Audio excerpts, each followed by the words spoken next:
Hello, welcome to another Vlogmas video. I really hope you guys are enjoying Vlogmas. So far, I am back with my Christmas hat, my Christmas decorations. I am here to tell you all about my best books of 2021.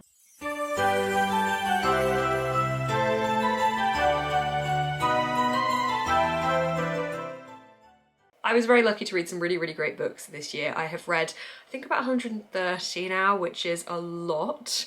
I am going to be doing like a little recap of the year, I think, that will be going into a bit more of my stats if anyone's interested in that kind of thing, but this is just going to be my top books. I think I have 14 books pulled out in front of me at the moment to talk about with you. At the time of filming this, it is still kind of, I would say, early December, so I'm filming this in advance, so this may change. Who knows if I will add any more books onto this before the year is out. So there could be additions to this, but as of right now, this is my top reads of 2021. Let's get into it. These are in no particular order, just whichever order I pick them up. First up, we have The Lost Apothecary by Sarah Penner. I loved this book so much. It is set between modern day and the 18th century, and we follow two different women as they go through their own feminist journeys. We follow one woman in the 18th century who is brewing potions to allow women to kill the husbands that are mistreating them. And then we have our modern day woman who is not happy in her relationship. She finds this vial from The Lost Apothecary and ends up wanting to research into it. This was so interesting. I love the way it blurred historical and modern, but also I loved the fact that it was a feminist piece of fiction. Through and through, it just felt like it was a massive cheer for women, and I just bloody loved it. So good. If you haven't picked this up yet, I would so advise it. It's not very long either, very addictive, and just a really good read. Then we have Amari and the Night Brothers by B.B. Alston. This is a middle grade that follows Amari as she enters into this world that she never knew existed, the world of the supernatural, where she joins this Bureau of Supernatural Affairs, and she's trying to find her brother who has gone missing doing the same type of thing. So she's going to become an agent, she's going to find out what happened to him. This is so creative. I absolutely loved the creativity in this. It just felt so different, and I cannot wait for the second one. If you are looking for something that just completely takes you away from the world, this is what this did for me. There's so many different types of supernatural beings and supernatural abilities, and just felt like every single page I was discovering something new, and I just loved it. Okay, I'm giving myself a shout out with this one because this is Immortal Reign. This is book 6 in the Fallen Kingdom series by Morgan Rhodes, and I have finished this series. I think this is probably one of the only series I have finished this year. I really did not work on finishing my series this year. I need to get better at that. But I am so proud of myself for finishing this and for remembering what was happening as I was reading each book near enough. This was so fantastic. This is kind of Game of Thronesy, this whole series, but it's, I would say, less daunting. There is just as much brutality and shocking moments. There is amazing romances, there is high action, there is magic. The first one is Fallen Kingdoms, and this is, yeah, as I said, book 6, the conclusion book to the series, and I just thought it was really good, and I'm so proud of myself for finishing it. So this is on here as a massive shout out to the fact that I actually finished a series this year. Then we have The Maidens by Alex Michaelides. Now I know this one is not necessarily going to be on many people's favourites of the year, because a lot of people hated this book, but you know what? I found it good fun. I thought it was enjoyable. It was a murder mystery in which there was kind of flickers of dark academia. I think that now I've read more dark academia, I could pick better dark academias, but at the time of reading this, I thought it was a decent dark academia. But it basically follows our main character who decides she's going to start investigating into this professor who she thinks is a murderer. She's got absolutely no authority to do this investigating, but she just decides she's going to do it. And there are moments where it's just like, really? But ultimately I had a lot of fun with this, and I thought it was really enjoyable. I think, was this my first Patreon book club pick? It was definitely a Patreon book club pick. I don't know if it was the first one we did, but I had a good time reading it, and that is all I look for in a book. Well, that's not all I look for. It's one of the things I look for, and this one ticked the boxes.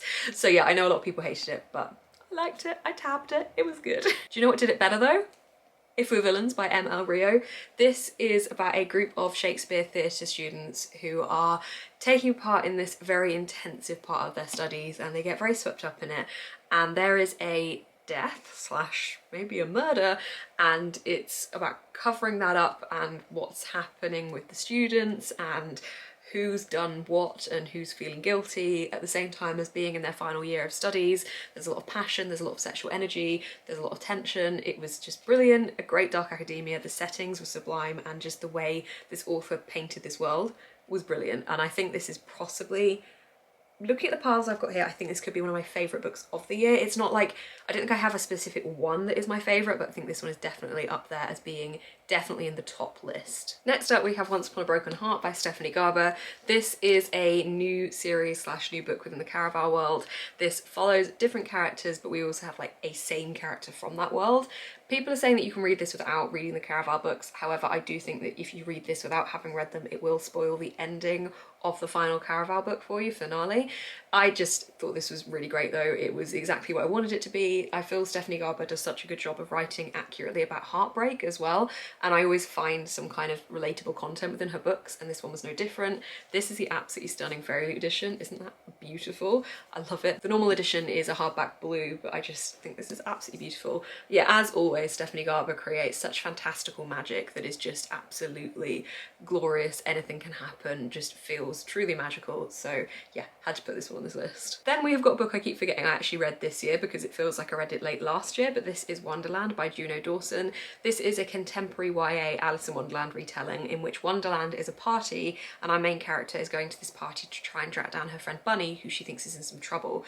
This certainly has a lot happening in quite a small book, to be honest, and it just felt so gripping and so powerful that it just completely swept me away, and is one that I just kept recommending to anyone and everyone ever since reading it, and have continued to do so because it's just brilliant. I would say check the trigger warnings for this if you are interested in reading it, but I just thought it was really exceptional and I just had a really intense time reading it, and therefore a good time reading it, I would say. I'm noticing it's gradually becoming like really bright sunshine out there, which when I started filming this video it was very dark, so this is a contrast. Anyway, then we have Sophia Khan Is Not Obliged by Aisha Malik. This is just a really fun contemporary that gave me Bridget Jones vibes, but it follows our main character who is just trying to find themselves a partner, and she is struggling. She ends up at work getting asked to write a book about Muslim dating, so she kind of does a couple of things to experiment the different routes she could go down for writing that book, and of course along the way perhaps stumbles across love. This was just fun. I don't often reach for contemporary romance, so when I do, I often try and be really specific with what I fancy, and this definitely ticked all the boxes. It is a duology. The second one is just as good. I think I preferred the first one, but I did really like the second one. Like, they're both fantastic. Yeah, this one, if you're looking for something contemporary, fun, easy romance, would definitely recommend Sophia Khan Is Not Obliged. Then we have A Single Thread of Moonlight by Laura Wood. I love Laura Wood's writing so much. I absolutely adored this one. I've just remembered Laura Wood has a Christmassy book that I wanted to read around this time of year. Oh my god, okay, it's wintry, I don't know if it's Christmassy. I forgot about that. Okay, so many books on my December TBR. This is a Cinderella retelling, but not quite how you expect it's necessarily going to go.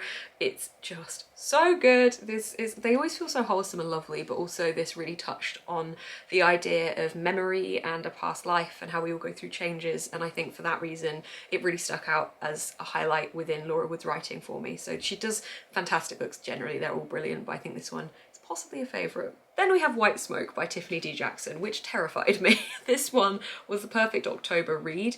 It follows our main character who has to move quite a far distance from where she knows very well to this very isolated town, and they are moving in with her stepdad and his daughter. So there's a blending of families going on, so there's already that pressure there. But she thinks this house is haunted and some creepy stuff is happening. It really freaked me out, okay? It really did. I think this was a fantastic, horror-y, suspenseful book, and it was difficult to read at night alone, so definitely I would recommend this at any time of year, but especially during spooky season. This one is a beast. This is Plain Bad Heroines by Emily M. Danforth. This is so big. This is a modern day and historical crossover, again similar to The Lost Apothecary, and again similar to The Lost Apothecary, this is a big feminist novel. This follows our main characters who are three women who are involved in the production of a film that is based on what we're seeing in the historical scenes. So we're kind of getting what actually happened and then the modern day film being made, but also some of what actually happened spilling into the modern day as well. I think this ticks within the horror category, but it definitely had various different aspects to it. There was also romance, this is LGBT, there's kind of fantasy elements going through it in the way that some things are happening, and the kind of haunting elements of it made it feel quite gothic at times as well. So yeah, I really liked this one. I'm quite glad that I read this because it felt like quite an accomplishment. So chonky, but really good. Next up is Wicked Fox by Kat Cho. This follows our main character who is a Gamiho. She is a nine-tailed fox, and she basically survives by sucking the energy out of men. So they are usually bad men that have done something wrong, and she at one point has to save a man who's not so bad, and that ends up taking something away from her that is her soul, almost a little stone, and she then has to try and retrieve that, otherwise she thinks she's going to die. This is a romance. It plays out so well in your head. I can see this playing out as an anime in my head with the way that things are described. This is another duology. I haven't actually read the second book in this yet. I do need to, and this is again a lovely fairy edition. Finally, these two come as a package deal. We have House and Cerulean Sea and Under the Whispering Door, both by TJ Klune. These are the Illumicrate editions, so pretty. These are so fantastic. The House and Cerulean Sea follows a man who is sent to investigate this orphanage and see whether it's complying with the rules, and ends up falling in love with everyone and anything there, and just absolutely changes the way that he sees everything and the way that he lives his life. This one, Under the Whispering Door, features a man who is in this limbo stage. He's died, he needs to move on to his next journey within the afterlife, and he is spending that time at a tea shop, which is where people go to move on. There's various different locations across the world, and his is a tea shop, and he is there with this man who's meant to help him move on and a couple of other people at the tea shop, and it's a reflection novel looking back at his life and looking at who he was and who he could be and the changes that he wants to make. And it's just, they're both lovely and wholesome, they're both very emotional, they're both very moral message type of books as well, and I just thought they were both bloody brilliant. So those are all my best reads of 2021. Cannot believe that we are at the end of the year, but that's so cliche to say, so that's enough of that. But I hope you did enjoy this video. Please do give it a thumbs up if you did. Comment down below what your top reads of the year were, and subscribe to see more of my face on your feed. You can also find my Patreon link down below. Thank you so much for watching. Keep smiling, stay positive, and Merry Christmas.